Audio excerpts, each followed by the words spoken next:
Good afternoon and welcome to today's episode of From the Command Post. I'm Battalion Chief Mark Davis and we're live here from the Command Development Lab here at the Public Safety Training Academy. Excited to present today's 90-minute episode regarding a fire, the church fire that some of you may or may not have heard about. It is C-shift today, so many of you may have operated at that fire. That was the multiple-alarm church fire that occurred on Western Avenue down in Battalion 2's area back in November. So we will discuss operations that were taken that day, tactical and strategic decision-making, and those kind of things. As usual, if you are a certified chief officer wishing to receive COPDI credit, then make sure that you complete the form on the PSTA Quick Link sites.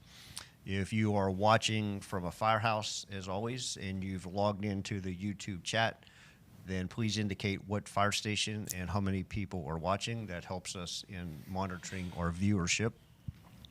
And as noted last time, make sure that you subscribe to our YouTube live channel. That's important on our end from a production and operating that channel perspective. So with this today as our moderator, as we have had in the past from the Command Post, we have Chief Gary Cooper, and of course he is now our interim fire chief. Congratulations on that. Thank you. And we wish Chief Kinsley well in his retirement and his next endeavors. So that's it. I'm going to get started, turn it over to Chief Cooper. It's yours. All right, I think we have a lot to unpack on this one, so I'm going to get right to the introductions, and then we'll start rolling with the presentation. So far across from me is Battalion Chief Rob Furst, Battalion 1 on the C shift. Leading the way. Chief Ned Sherburne, Fire Rescue Chief of the Bethesda Chevy Chase Rescue Squad, and Battalion Chief Mike Leigh, Battalion 2 on the C shift. So at this point, we're going to pass it over to Chief Sherburne, who's going to start the presentation. So what we wanted to do first was just give people an orientation of the building so that people would recognize some of the challenges as we're talking about them in some of the naming conventions. So first, we're talking about a 10,000 square foot church, a Mormon church that's located on Western Avenue, is side A. Side C is backs up to Chevy Chase Village. It is a slate roof supported, or that's got heavy timber and I-beam joists and construction under that. The sanctuary area, the sanctuary area has roughly 30-foot. I'm being told I need the microphone closer. Is sound check? Is that good? Okay. The sanctuary has roughly 30-foot ceilings in it. At a 90-degree angle to the sanctuary is a gym multi-purpose room towards the side C portion of the building, which we'll talk about. And when we refer to the steeple, mainly the main steeple is the large one on the A side, but there was also a smaller protrusion steeple closer to the C side over the multi-purpose room. Just another view, primarily from side A. We will talk specifically about entry into an area behind the organ in the sanctuary. That was from the door that is immediately to the right of the steeple in this picture. It's kind of almost underneath the side C line, but it's on the front A side of the structure. And that the double doors that are in the back of this picture take you into the rear of the sanctuary. This is a view of the sanctuary, obviously before the fire we were able to locate. You are looking from side C towards Western Avenue, the side A side in this picture. The ornamental sort of stuff at the right where the A is in the picture is a space to allow the sound to come out from the organ. The organ is behind those artistic spacers. Closer look of it, and again, that's a hidden space back in there where there's an organist perch, which is accessed by a ladder stairwell from the side A side of the structure. Now you're looking from the pulpit, the A side, towards the C side. There are these accordion doors which were partially open during the fire We don't have a picture of the multipurpose room, but the multipurpose room runs left to right behind those accordion doors. This is the lobby going into the back of the sanctuary. Oops, excuse me. Lobby going into the back of the sanctuary. The side B side of the structure, there was some mechanical equipment there. And then this is side C. It's actually looking from side B towards D. It's a two-level side C. The level that the camera's on, where the cement is actually the back side of the multipurpose room. So now we're just going to go back to this sort of general picture, and I'm going to turn it over to Chief Leigh. Okay. So the call went out originally just for a box alarm with a structure fire, reported smoke coming from vents. And if you look on this picture, there's two steeples, one traditional one at the front, and there's like a smaller white protrusion from the roof over top of the gym, which looked like it might have been a bell tower or something along those lines. Well, on arrival, So when you say gym, multi-purpose small room, multi-purpose room. It had Interchangeable basketball. terms. Yeah, it had basketball hoops. So even the units on the scene were getting. It was confusing for us to figure out what was what. But that was an enormous amount of smoke coming out of it, and just like out of all the sides. And it probably was probably, from my perspective, it was probably about like 4x4 or 5x5 sides all the way around, and it was like a yellow brown kind of smoke, like obviously like incomplete combustion. So that right there was a big tell as to what was going on. So when you first got there, looking at the picture, where were you? I was at the AB corner. I lawned it like on a diagonal, facing the building. And Chief Sherburne got there simultaneously? Yeah, We roughly the basically- same time. Yep. Did you land together? Meaning, did you know where each other were and get together immediately? So Or? we did get together immediately. I actually saw a DC EMS or DC EMS vehicle, and mistakenly for a second thought it was the battalion chief, and I knew that it was going to be critical because DC was on the scene also. It was going to be critical liaison with them. I went to him quickly and realized it was the EMS officer and not the battalion chief. Then I came and got in the car right away with Mike. Okay. So on the way down the road, I confirmed it was actually in Maryland, because ECC had said that DC had a box alarm coming, and there's a standing order from DC. We don't have a reciprocal, but DC has one that if they get there ahead of time, before us with ICS, they're supposed to take command until we get there. So I wanted to make sure that would be a smooth transition as well if that had transpired. All right, so I'm going to interrupt you again then, and particularly for our younger command officers, right? You happen to know that. I don't know what percentage of our command staff knows that, right? So when you heard the transmission from ECC, thankfully, that DC sent a full box on it also, what were the immediate reactions in your mind? It obviously gives you an additional handful of tasks at least that you have to worry about, right?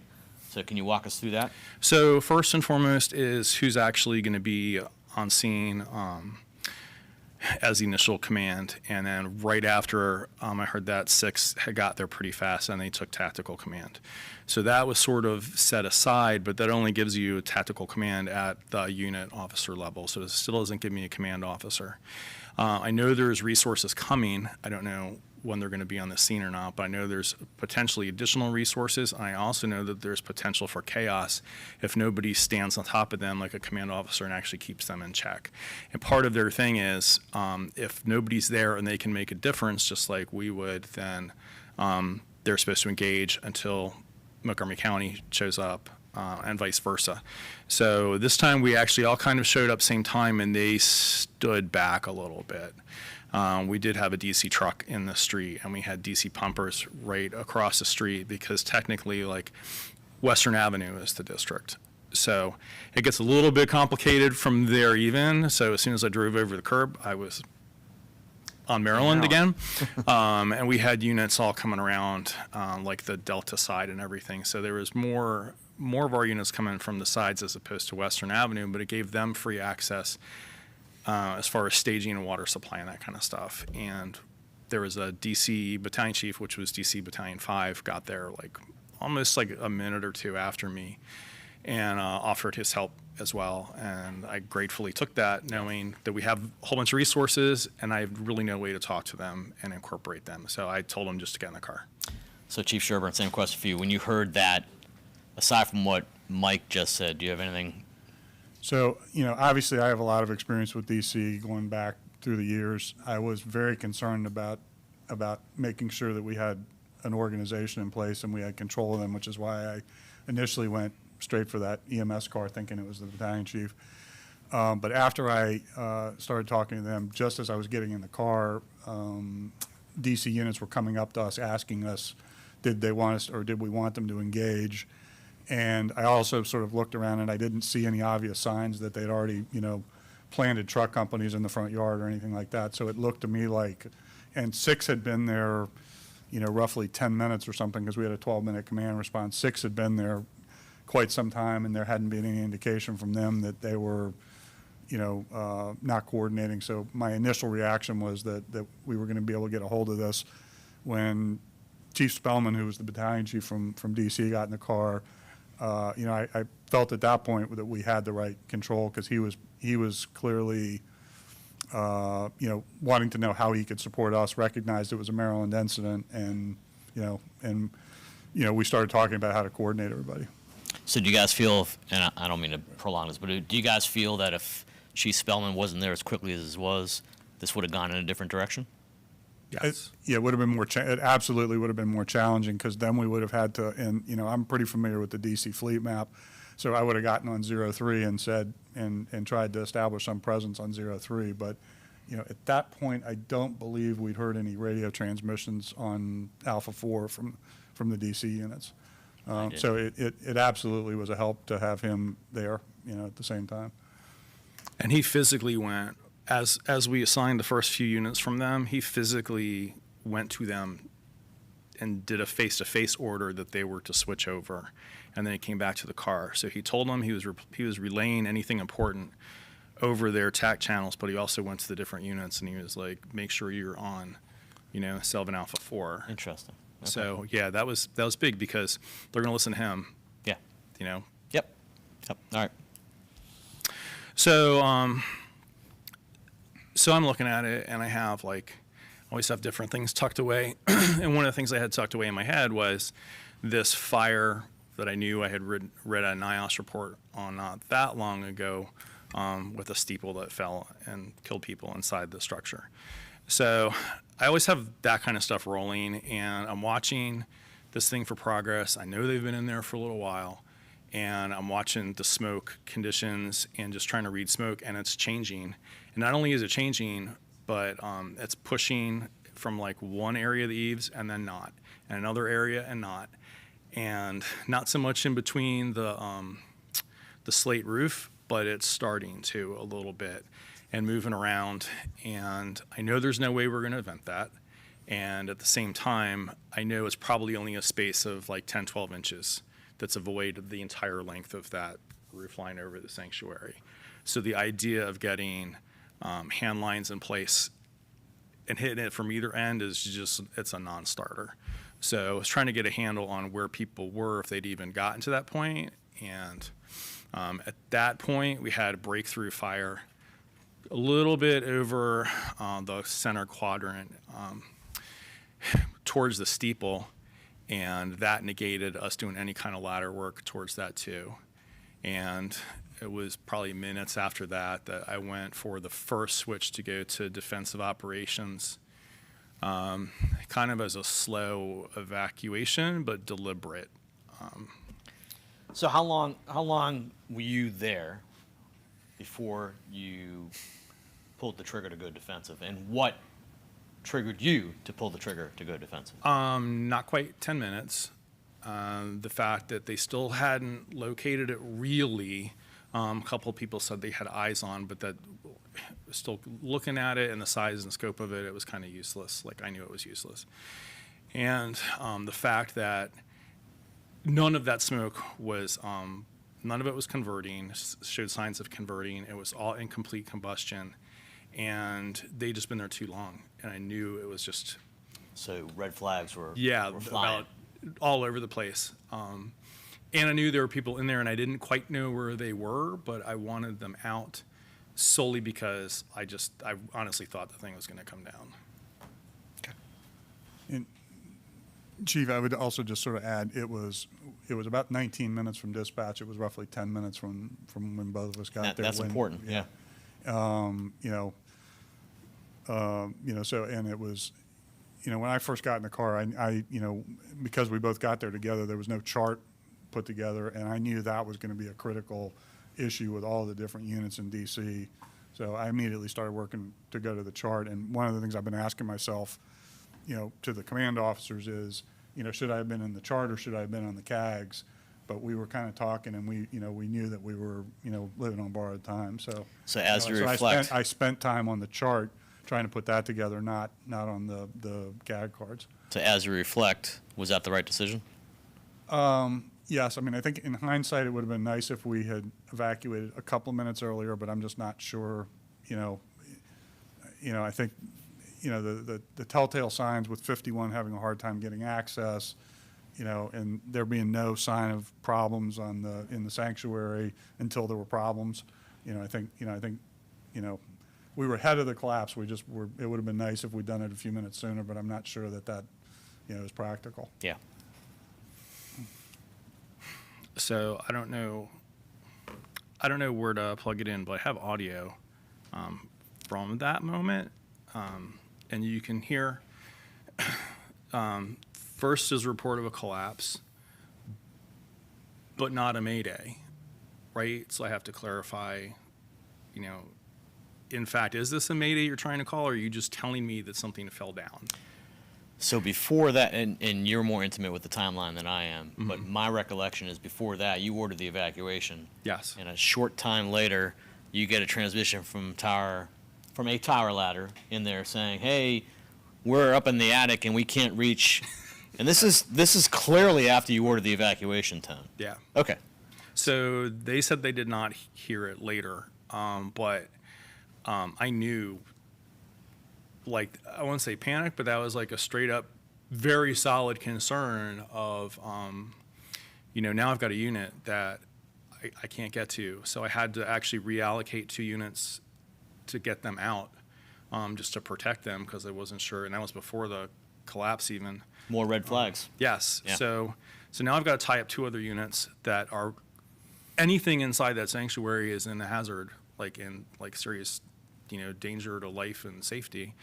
And now I've got to tie up 2 more crews, 6 or 7 people plus, to get to the other folks just to protect them, who are basically oblivious that they're in any sense of danger, or it seems to be. So, and it turned out they were kind of in a protected state.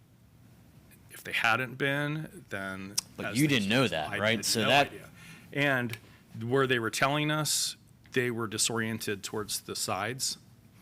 So where they were telling us they were, we thought was in the rear of the building, and actually was at the front, almost to side A. So Yeah. So any RID operations and stuff, we would have had gone to totally different locations in the building. Okay. Sorry. Go ahead with your audio. So that's okay. So did you want to add anything Okay. first? No. Hold on, Mike. Hold it up to the mic. Okay. Yeah. Well, Truck 6, engine 706. Make your way in the interior. Case Tower 51 needs assistance getting out. Tower 51, get out. Are you in a mayday condition right now, or is that just a report? Zoom group, we have a collapse on the Alpha side. Ceilings come down. We'll be evacuating. Safety to command. I am up front with Tower 51. Okay, can Tower 51 make their way out?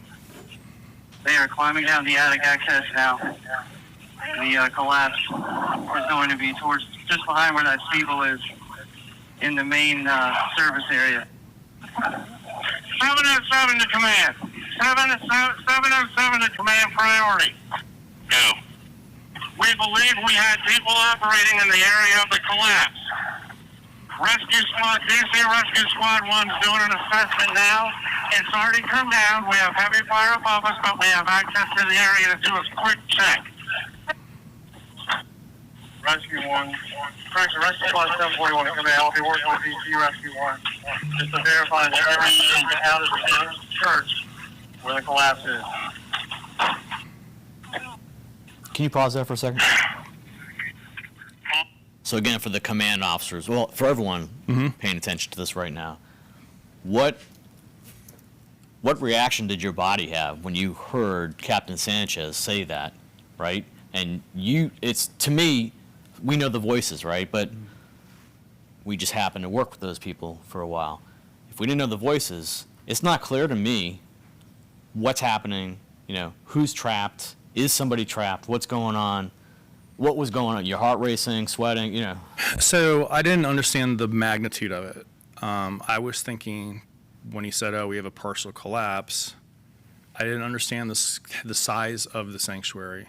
I was literally thinking something the size of this table, right? So it's like, oh, okay, was somebody under there or not under there? Not anything huge, not on fire, not anything. So that's like probably a that. good thing for you managing the current event, I would say. Then. Right, and they sounded calm enough, and I was really still focused on, okay, but are you telling me that this is like a Mayday, or are you just telling me the building's falling down and I already have you coming out? So I just got to know, like, is everybody still on the way out? I'm not going to, like, the guidelines or anything yet. Like, I'm not at that point. So, but things changed very quickly. All units, radio silence. All units, radio silence. When I said that, I was probably getting, 20, 30 bonks straight. I couldn't get out over several minutes of that, and I was just getting so frustrated. I just was trying to clear it. Command 2, Engine 707. Do you have a hand line in place to protect the searches? Battalion Chief 701 to command.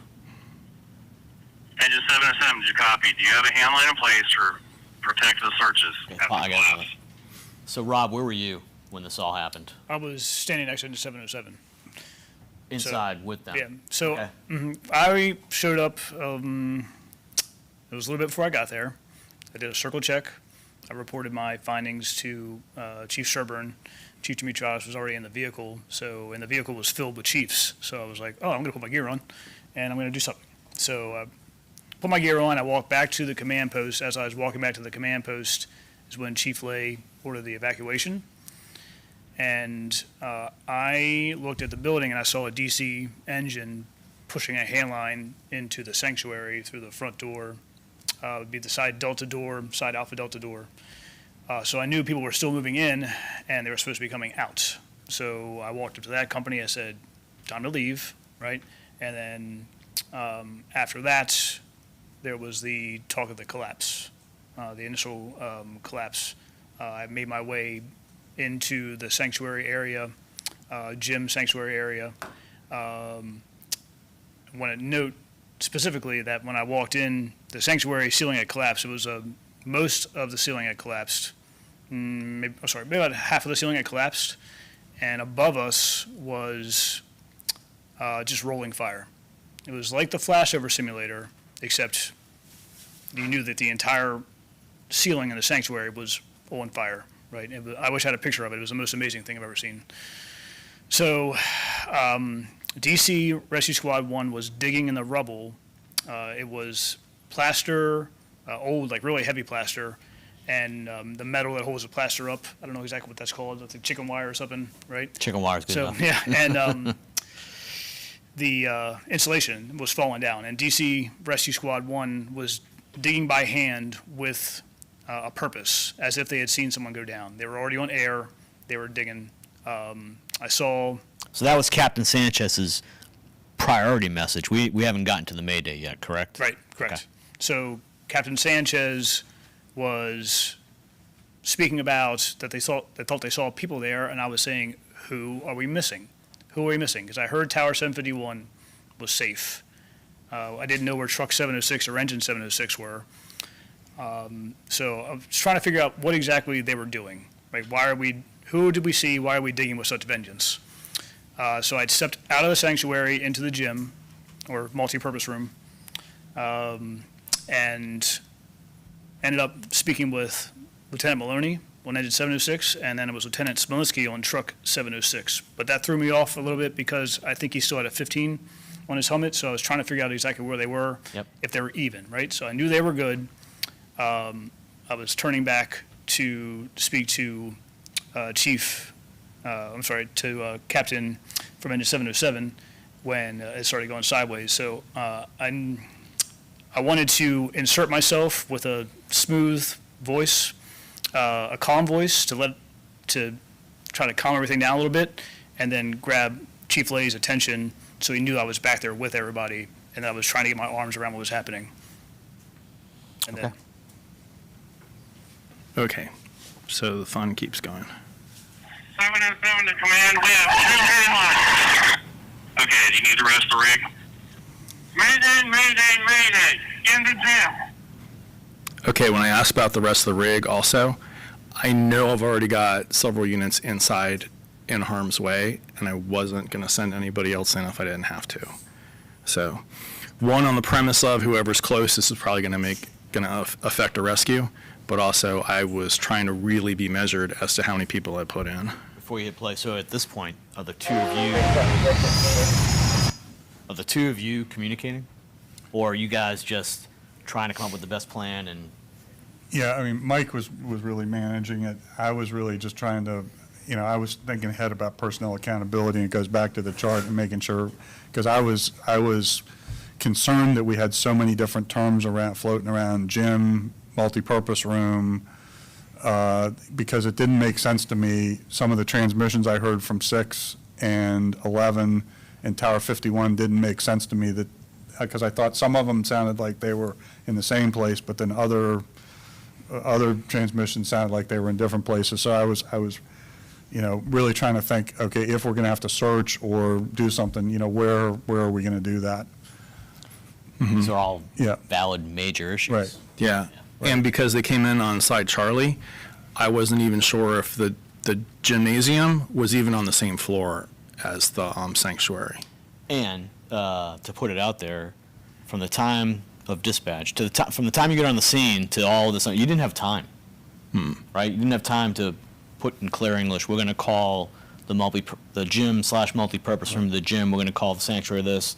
The gym's on this floor. You didn't have time to do any of that, what we call routine stuff that we do on normal day-to-day incidents, right? So you're already behind the 8 ball when it comes to that.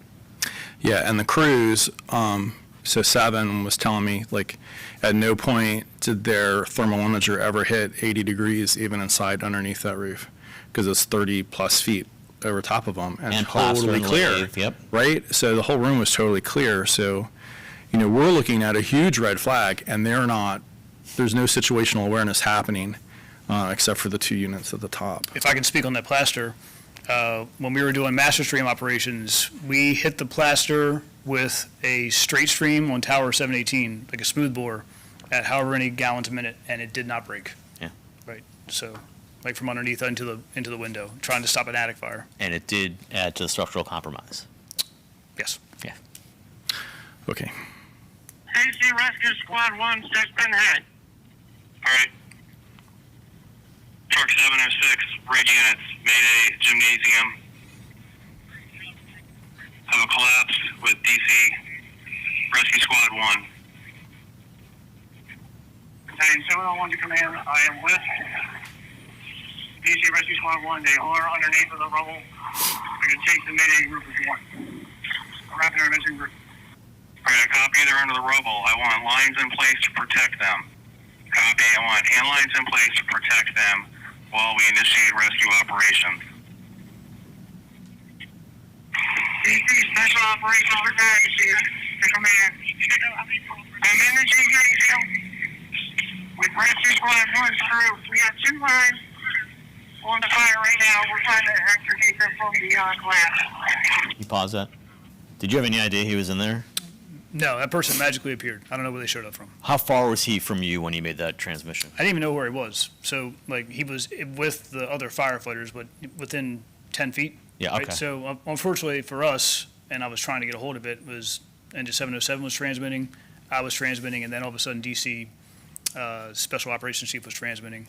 Now, what you missed in the audio was when engine 707 was finishing their transmission before the Mayday, you can hear the ceiling collapse. Oh. I was talking to engine 706 and truck 706 when felt the whoosh, ceiling collapse. I looked back and DC Rescue Squad 1 was gone. Like, I looked back there and they're all gone. So, I already asked Chiefs Leigh and Sherburne what went through their mind when they heard some of the things they heard and Tower 51 not coming out. What went through your mind when you look back and a crew of X that were there a minute ago are not there now? My mind was blank except for the fact that I wanted to get a hold of what we could do to get them out. Like, I didn't have a complete understanding of what happened besides they were gone, right? I didn't know. I knew there was 5 people beforehand, and that we needed to get them out. And people were coming in with attack lines, but I didn't want too many people to come in. They were all pushed inside Charlie, and I was trying to get them to all stop coming in inside Charlie because we had enough people. I didn't want the ceiling to collapse on us over the multi-purpose room, right? Or I wanted to get out before that. And I was thinking about a plan on how to get the injured firefighters out of side Charlie and to get people to side Charlie to take them after we were done. So everything happened very, very quickly. Yeah, so it's tremendously commendable to me that your mind was clear enough after seeing what you just witnessed to know that you have to engage with a plan, all the while being concerned of additional people coming in with the danger that's looming and all that. So awesome. And you can hear it in my voice, right? I was trying to be calm and collected at Yeah, first. I but thought second you were. time, I actually thought you were very calm. the second time I was like, oh my God. Actually, I thought all the transmissions, while we said that, were very calm. And we know as the command officers, your tone the way you sound sets the tone on the incident. So that's probably close to the end of it. We have a question from the field. I want to try to get that out. So look, someone was looking for a little clarification about the sequence of a Mayday and activating the rig, and I didn't catch. Was there? Did you talk about holding the rig for a moment, or I don't remember what you said? Yes. So what? So we already just run had through that again. So I had 4 units inside, 2 more that were on the way out with 6. So I had 7 and 11, and truck 6, engine 706, and I knew everybody was like working their way towards the door, but I needed to also limit exposure to those units and anybody else from coming in when I knew the building was falling apart.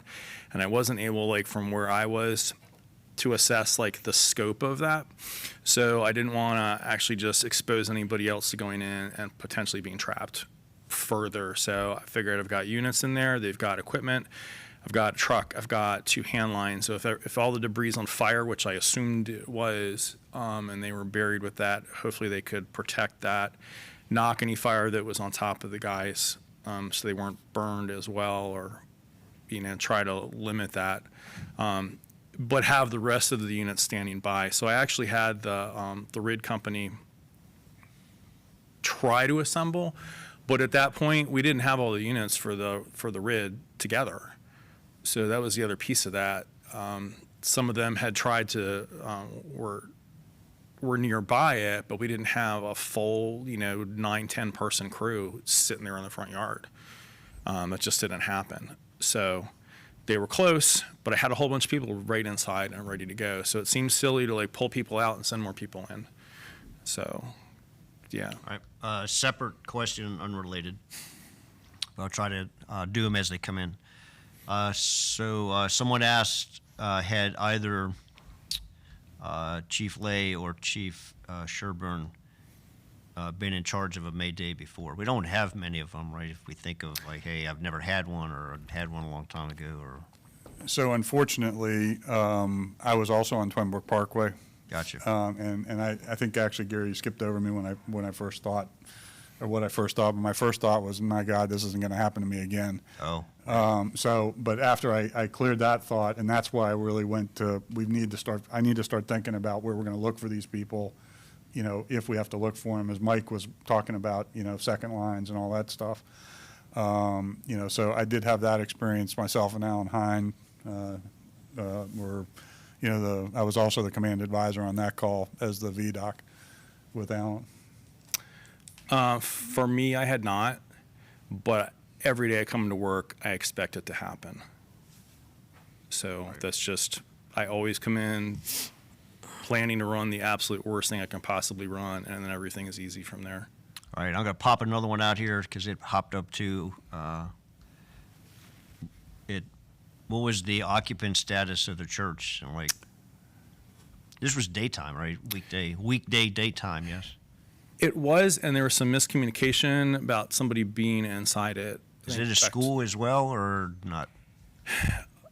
No, Daycare or anything like that? honestly, I don't remember the exact sequence, but I believe it was shortly before all this happened.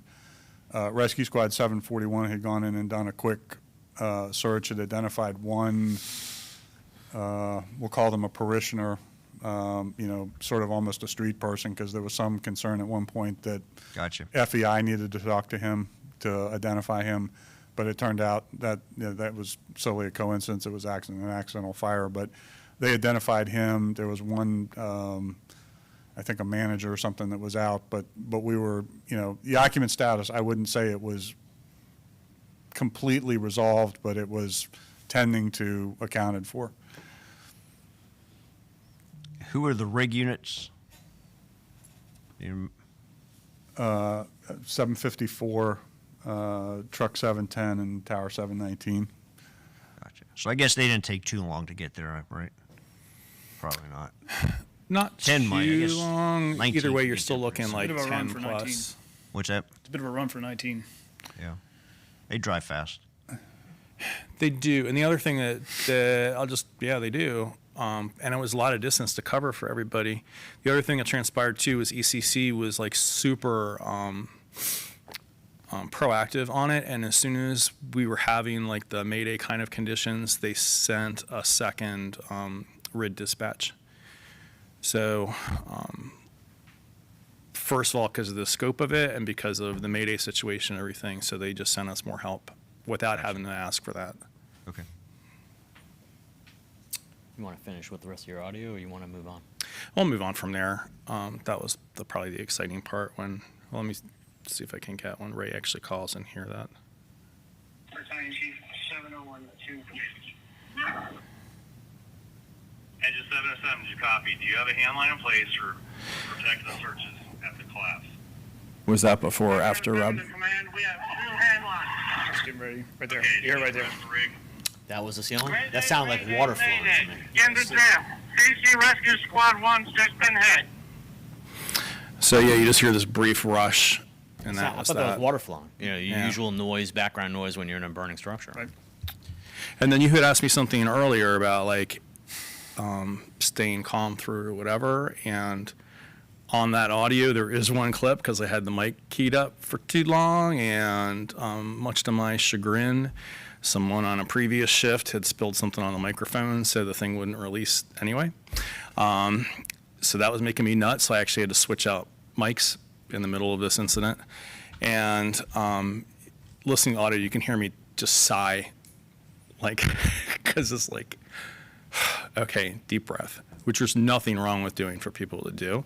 You usually don't have it transmitted, but to pause and collect yourself, and I would say that for anybody, take a second, get your situational awareness back together, and stick with your game plan or reassess it. Well, you have one of the more calm personalities of anyone I've ever met, and I think that contributed to the outcome of this part of the event. Yeah, I am known for telling people, panic is communicable. And Absolutely. I think, I will say that in this incident, I almost see the other side of it though, because everybody did such a good job at maintaining a calm personality. I think you have to make sure you don't take a cue from that it's not going bad. Right. Because we've really trained people to do that.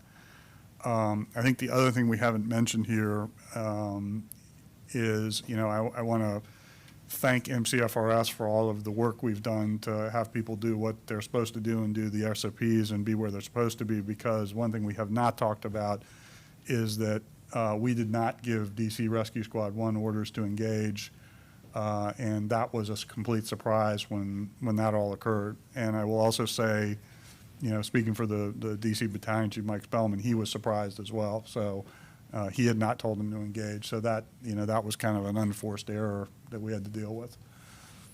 Okay. So before I move on to next, Rob, you want to talk about the beginning of the incident or anything to this point? Is there anything that we haven't discussed that you feel is important to bring up?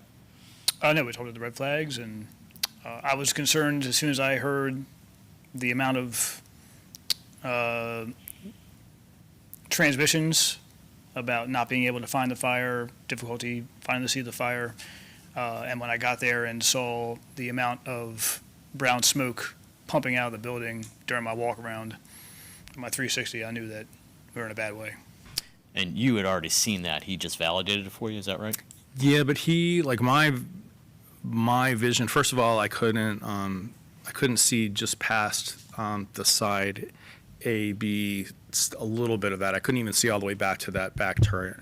And I couldn't see, it turns out, the rear side of the front steeple, which from the Battalion 1 side of it, you could see that was burning away, which was a much, much higher risk also of coming down. And from that side, I guess there was a lot of smoke pushing through the shingles as well, so all of the slate shingles. So that didn't look like that from our side. We had a big fire breakthrough, but it didn't have the rest of it, where it was clearly like not just one side, it was going to go all the way across, and I wasn't able to get that as far as situational awareness goes either. So I think he had a better perspective on the scope of it. So it worked. Mm-hmm. Where would you like to go to next on this? We got, Let's go. Yeah, so first question, Chief Furst just brought up something, kind of made me think of a question. When you first got in the car, Chief Sherburne, did you pull out the CAG at all, and were you able to recognize any of those red flags? No, and I think we talked about that a little bit, but I initially thought the most important thing I needed to do was get the chart Okay. underway to make sure we had control of who we had here. So I did not use the sheet, and that's one of the things I've been asking myself, should I have looked at that real quick first? And in hindsight, maybe yes, but I also still think the chart was really critically important. Sure. To make sure we knew where people were, because since we both got there together, it was not like one of us was ahead of the other one. Sure, and what about the MAYDAY, the MAYDAY CAG?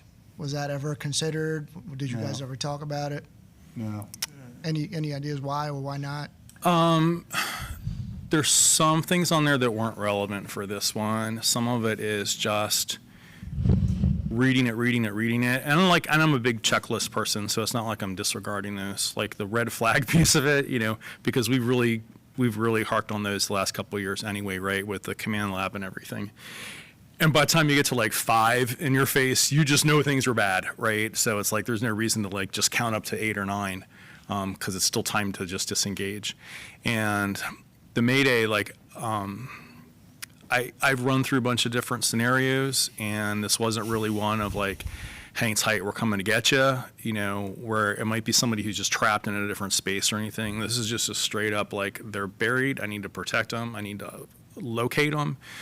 Trying to get people to listen for pass alarms, because if they're buried under there, they're not even going to be able to hit, an EB. They're not going to be able to necessarily manually activate like pass alarms. So, we have to do all of that. And unfortunately, it's still in a building that's coming down. It's not like, oh, this just happened. It's not an exterior collapse and it fell on people. This is still an active, demolition. And I'm trying to mitigate it as much as I can without anybody else falling prey to the same thing. I would also say, and I honestly, I don't have the timeline in front of me, but the time from the initial call by Captain Sanchez till the time it was resolved was relatively short. It was like a minute and a half or 2 minutes. So, sort of as we're, as we're getting into the point where we're really trying to come up with a plan, it's, thank God they're giving us an all clear kind of thing. Like most Maydays, it was Right. resolved by the people Right. nearby. People nearby Right. made it happen, and then we got out. So I know we have some more questions, but I want to ask a question first, and I'm standing here, I get to. He's the fire chief also. Right. After reflecting on this and having this conversation, which is fantastic, by the way, do you think it would have been more valuable to you? And again, you can't rewind the clock, but if Rob had gotten in with you, sat in the back seat, and he didn't manage the CAGs or was the liaison to DC to allow you guys to collaborate on the management of the incident? Or do you think it was more valuable? It ended up being valuable where he was, but I think it probably would have been too many voices. Okay. And we also had the shift chief in and out in the fourth position. So we had the DC chief behind me, and he was able to talk back and forth with Chief Sherburne. And I was kind of shouting at the windshield and hoping it would bounce back. And then Chief Dimitriadis was in the back off and on. I think it was definitely more beneficial having forward eyes, okay. you know. A good answer, right? I mean, I don't know if there's a wrong answer there, just what worked for you, and how would you apply it to the event you run tonight, right? I kept going to where I thought a command officer should be because I was extra. Perfect. Yeah, I mean, the one question you could ask me is, should I have done a lap around the building? Because under a normal condition, I would have done that. But something told me that the complexity of this incident with the DC piece and the fact that we both got there, so I knew he hadn't charted anything yet, it just told me that trying to get a handle of what was going on in the command post was more important. But you could also ask that question, and I'm not sure the answer to that. So you just said something that's extremely valuable, right? Based on your years of experience and the calls you've been on, something was telling you Right. something wasn't right. Right. Disregard the lap, get in the command post, and do your thing. That's really important to listen to your internal messages. The pace of the incident felt like it was tripping over itself. Because how often do we have a chance where we have two alarms of units show up at the same time, right? Right. And everyone pushing in, everyone wants a chance to get a piece of this fire because it was a good fire, right? Not for the church, but for the people who want to put fires out. Yeah, it's a truck fire. Right, so, yeah, the firemen helpers. So, that was one of my other concerns coming down the road when I did my walk around about how everything was coming so quickly at the command, and they were, trying to get their arms around it, but I was like, this thing's gonna fall on its face, and then it did. So we always say in the command lab, manage the incident. Don't let the incident manage you, right? This is an incident where, can't really freely say that because we were running from behind to begin with. So, all right, we have some more questions that I. You can stack these, however. I'm just going to put them out there. If you want to delay some, you can. So let me get them out. You figure out how to manage it. Somebody asked, did we know if the first or second companies had been to this place before or as part of any, hey, I ran a call there before, due to layout or pre-plan or anything like that. This would be specifically for Chief Furst, but technology, right? So we talk about the second guy coming out of the car or whatever. Did you take any technology with you, and what did you use, and was it helpful? And did you wish that, I wish I had something else technology-wise, right? And this could be my question, because I know we don't use this much, the drone, right? So do we have drone capability? Would that have helped? How fast could it got there? I assume there's some people on the chat that can answer the drone question, right? The cops got the drones up now in Bethesda and Silver Spring, and they get that thing out fast, right? That drone is there before the police officer is there. Now, obviously their mission is different, but what about a drone to here? So handle those three. I think that's it. I can do the For now, first and last. First one, no, they hadn't run there. Certainly not with any frequency to know the building. And the third one, the county police were doing basically like a show and tell that afternoon at the academy, I believe, and they had their pilots and their drones and everything ready to go.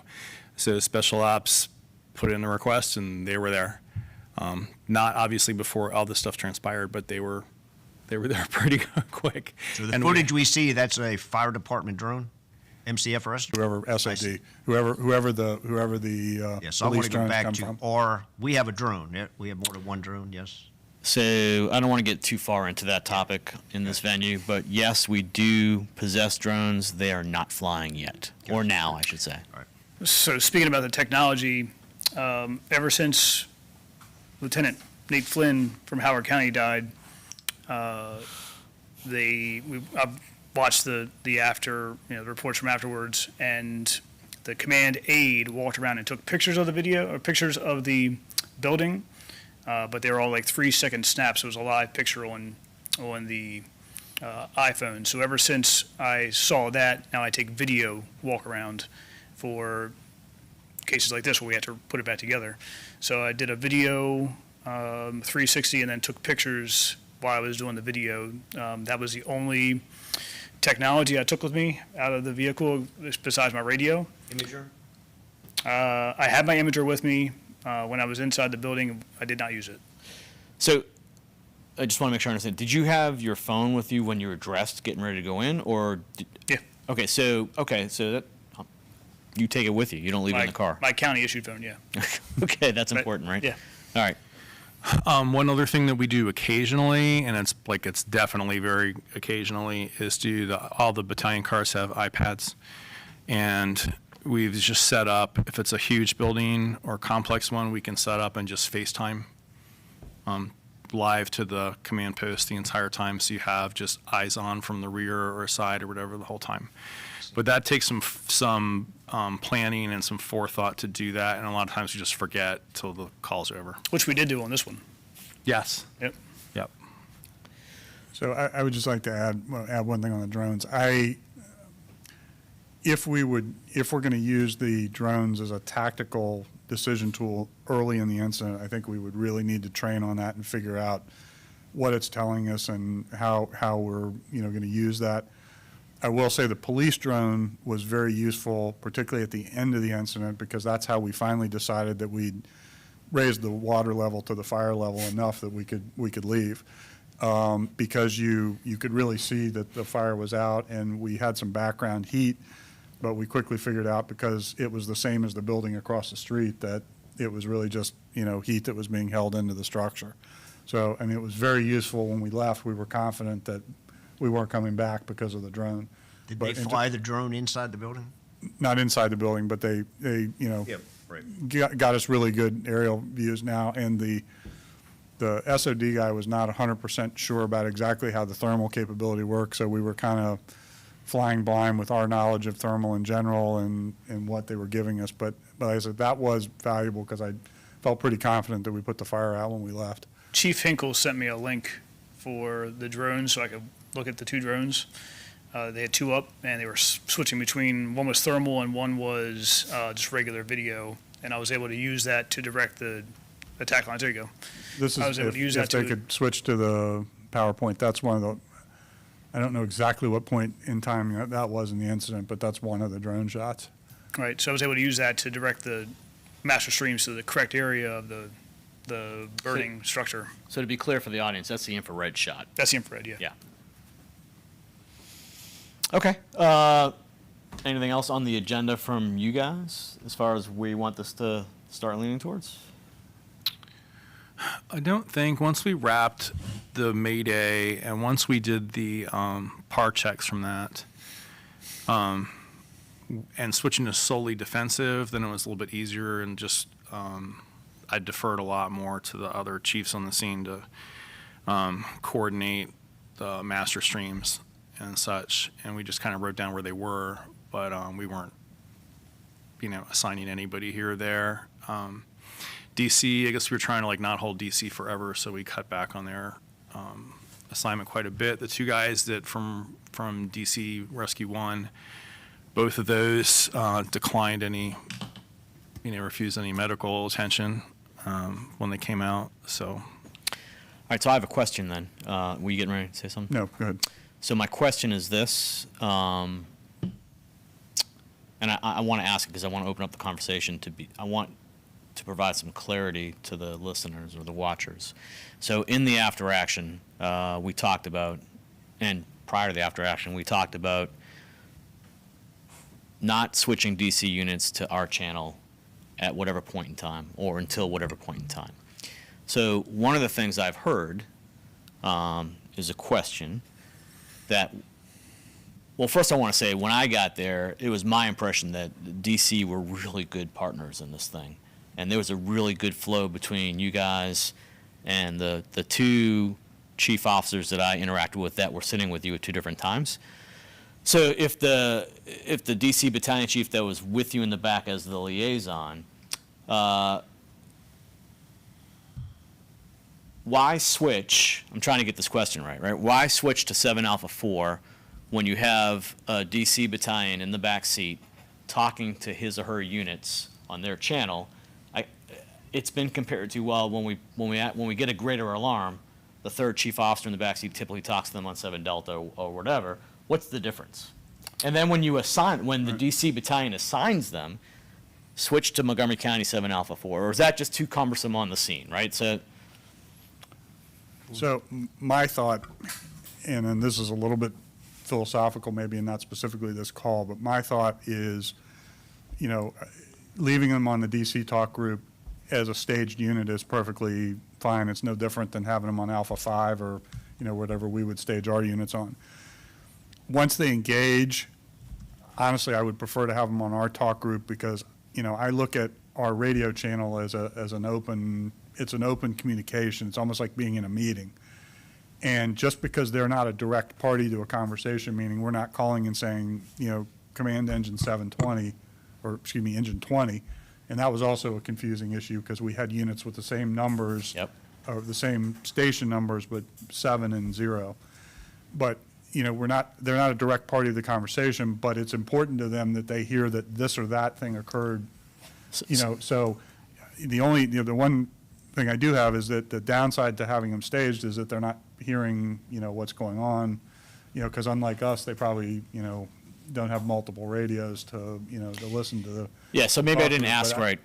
But I do think if they're engaged, I do think they need to be on whatever. 100%. I the don't think there's primary any question tactical there. I group think the is. question was, while they're staged, why not leave them on their channel? Right. And they're monitoring ours at Right, the same time right. anyway. So. Yeah, Right. and they may have. I just know that the units that we were sending, like engine 20, truck 20, I think engine 30, like we told them to switch over. Their chief told them to switch over. Then their chief went over physically and told them to switch over. And then a couple units, when they were inside, approached our folks and like showed the radio, like, hey, this is the right channel, right? So they were like not intentionally disregarding. Everybody was trying. It's just not one of those responses that we do a lot. Yeah. We don't do a lot like DC and Montgomery County. It just, I don't think the guys from DC are listening to 7 Alpha 2 for juicy incidents. Right. So, and Ned, you brought up a really important point also, again, without knowing it, the numbering, the unit identifiers, right? This is the first event that I can remember where they meant something, right? Because you had several units and breeds with the same numbering system from Montgomery County and DC there. And that was really important to say engine 720 and not engine 20, and actually key the mic for a second before you say it so your entire transmission's heard. We can't take that for granted. That was a big deal. No, and I even found that in my, and again, I'm pretty used to dealing with DC units, and I understand Battalion 5 and who the units are there, and I even found myself in charting having to think twice about, is this 720 or 20 or, and so on. So it's definitely an issue. And I think the other thing is we do run, some calls with DC in Metro, but in Metro we're usually doing it as our own task forces or we're operating in our own little sphere, whereas here we really had to be integrated, and that's a big difference.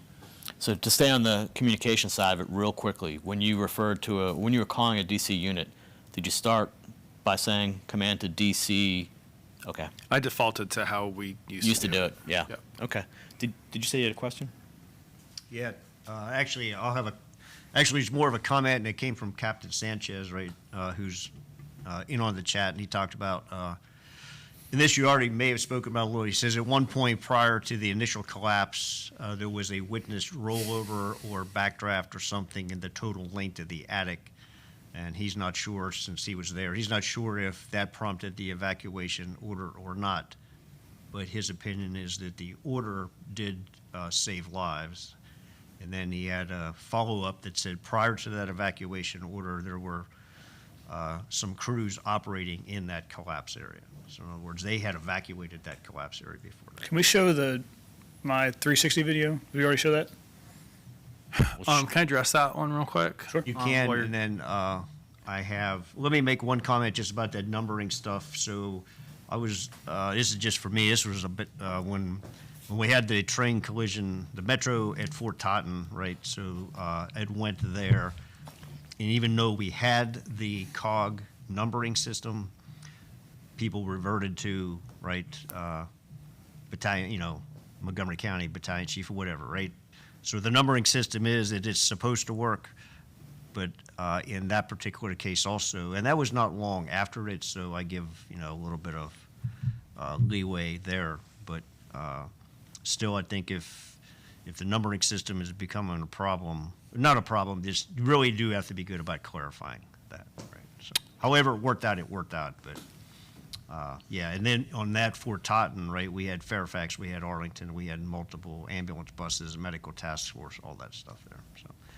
So, yeah, go ahead and hop on Captain Sanchez's comments. So one of the units I had truck 6 was up in the side Charlie end of the roof line in an attic space, and they were able to visualize fire, realize they were in a bad place, and backed themselves out maybe 30 seconds before we evacuated. I didn't see anything specific other than watching the smoke and knowing I knew how thin that roof line was. It was probably within a foot. And all I was thinking was the London fires with the sheathing over the high-rise buildings. And to me, this was that exact same thing horizontally.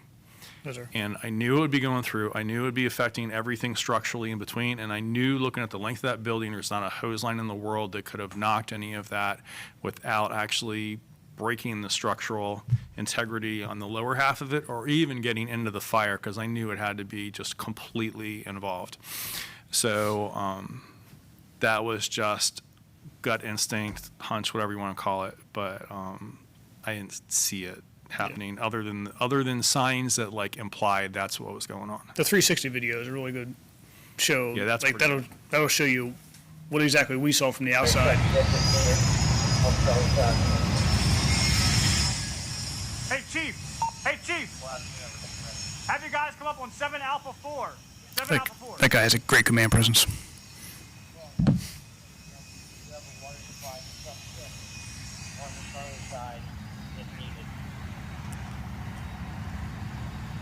Okay. Can I get water? 2 trucks 710. That's coming 20, 20. 22 is responding stroke.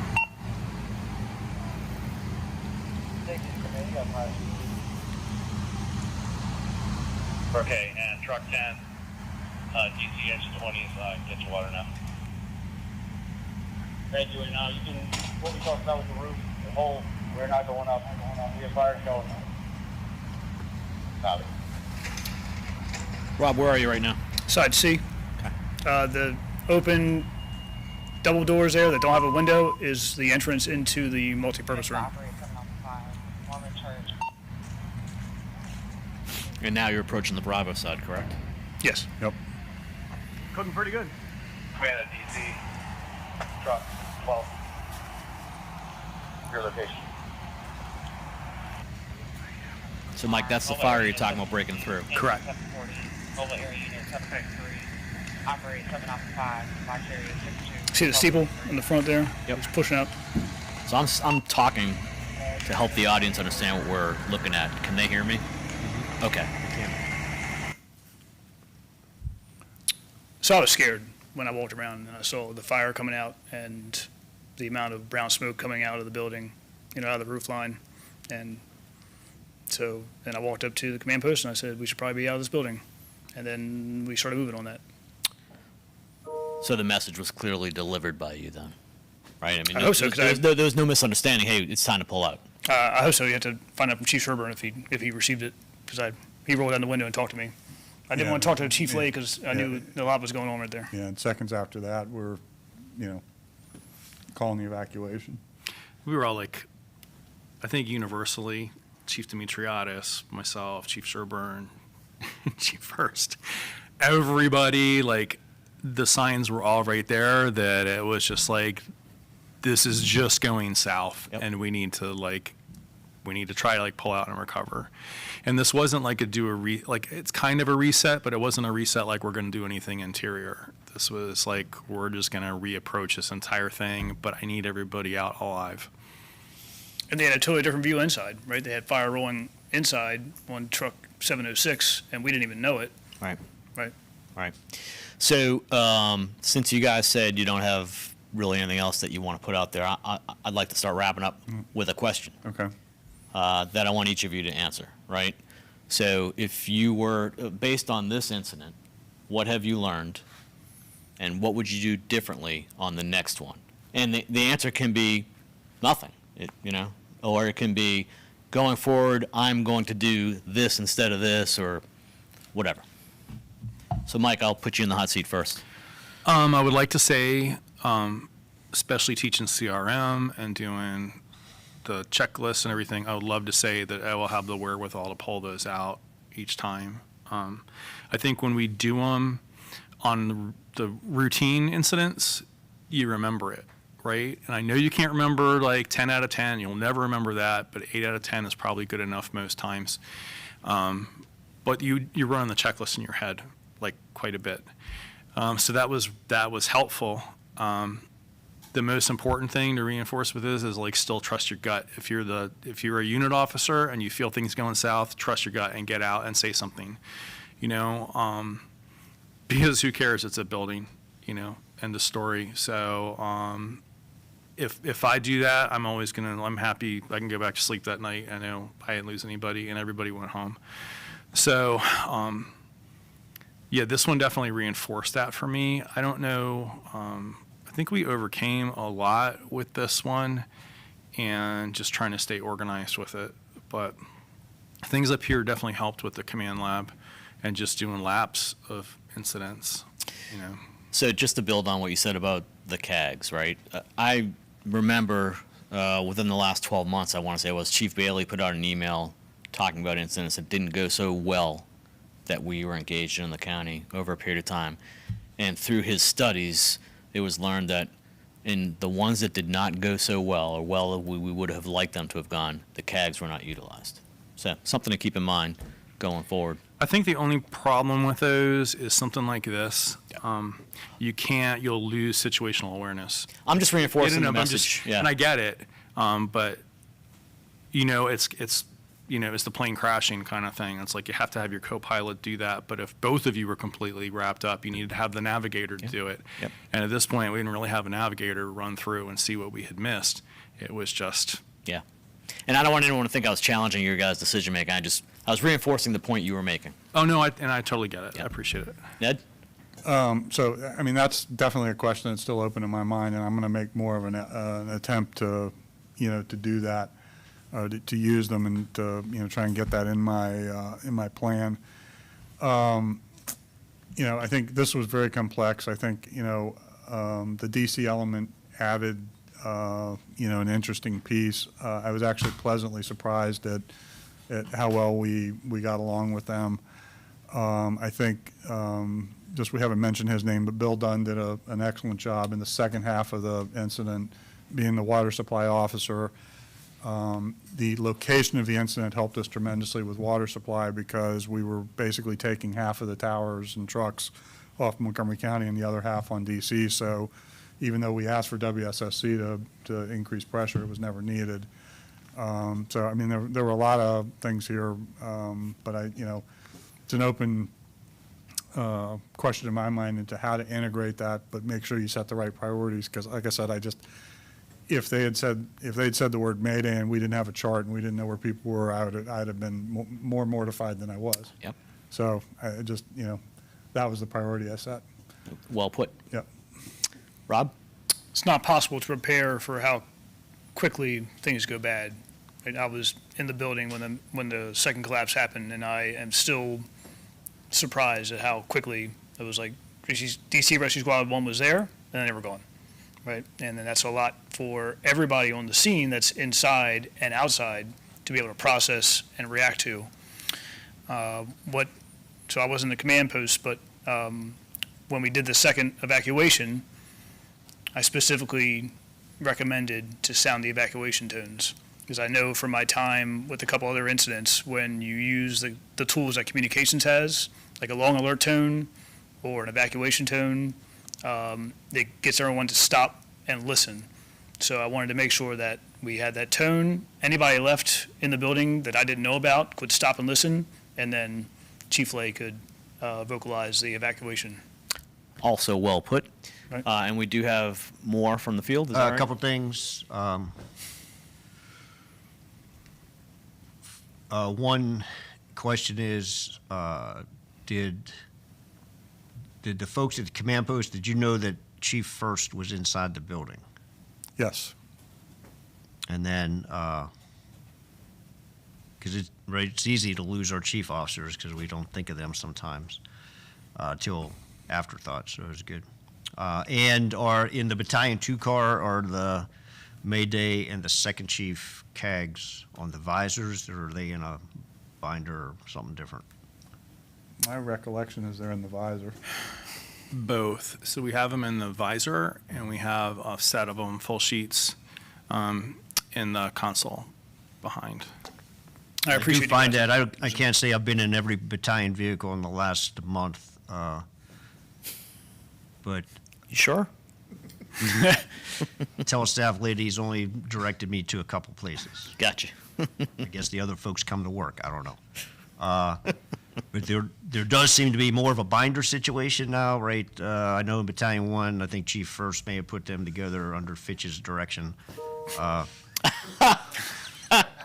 they're under front seat, right? And they're all ringed together, and then they are also on the visor, and so you're good to go. And as I make my way around, I know like Battalion 5 has it that way also. The other part is it's not just the battalion chiefs, right? So I know since the fall, I've been in 2 LFRD command vehicles, and as soon as I popped in as the second chief, right, there it is on the visor, which I think is important, right? We need to have that be the same in everybody's vehicle. Not everything has to be the same, but those things got to be the same. Yep. And I want to make one other point that, right, so an old guy like me who's been around for a while, sometimes people don't like to challenge somebody, right, if I'm in charge, but I've made it a point now when the second person gets in the car, let's say it's the least senior guy, I make them flip that down and say, hey, make sure I got everything covered up there, right?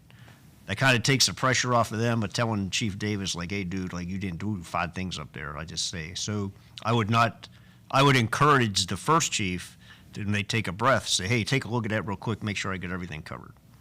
I don't think it's a bad practice. I think that's actually another very important point that's coming out, is sometimes that could be awkward depending upon who that person is getting in. It removes that discomfort.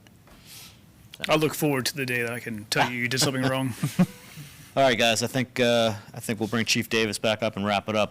This was extremely valuable. Thank you very much for your Gary, I just want to throw in one last thing, and that is I just want to thank everybody that was on the call. Because we're talking about the command post stuff here, but engines, trucks, rescue squads did an absolutely fantastic job at this call. And I know I've talked to some folks that have had varying reactions about this. There is peer support available if it's still bothering you. So just, we want to thank everybody, and there are resources if it's challenging you the way you're thinking about it. all right. Thank you. So, Chiefs, thank you very much for willing to share your stories. Right, I think this type of stuff is always important to hear from the folks that are there, even though there's an after action written. You can never beat this type of thing. So, thanks for sharing your stories, Chief Cooper. Thanks for being the moderator. Excellent job as always. A few closing announcements. Reminder. Some upcoming episodes on Valentine's Day, February 14th. We're going to be live from CMF with our second episode of Wheeling the Rig. That'll be a 90-minute episode letting CMF talk about their operation, very similar to what we did with the driver training stuff. February 22nd, we'll be back here at the Training Academy with the Challenges in the Street. Chief Kaufman and his crew, they'll providing an update on EMS operations countywide. We are going to sneak in a From the Command Post, hopefully sometime in the month of February, and that'll deal with the Western Avenue, the high-rise evacuation, which was a pretty big event, involved a number of county agencies, and we feel that that's important, especially for our younger chief officers, to realize the scale of events and how these things can occur outside of like, hey, we had a fire, we had to do something. Well, this is a pretty big event that required a lot of county resources, so we want to share that. So that'll be announced sometime. We're trying to finalize a date. That's the Western Avenue evacuation of that high rise. And then on February 24th, this will be an in-person event here at the Academy. Chief Gibson is working on a chief officer seminar, and that information on that will be forthcoming, coming out to everybody. So mark your dates on that. We got the 14th for a live episode on YouTube Live, the 22nd live episode, and then the 24th in person here at the Academy, chief officer seminar, Chief Gibson in charge. That's it. It's all we have today from the Training Academy. Hope everybody enjoyed the episode. Until next time, be safe out there in everything that you do.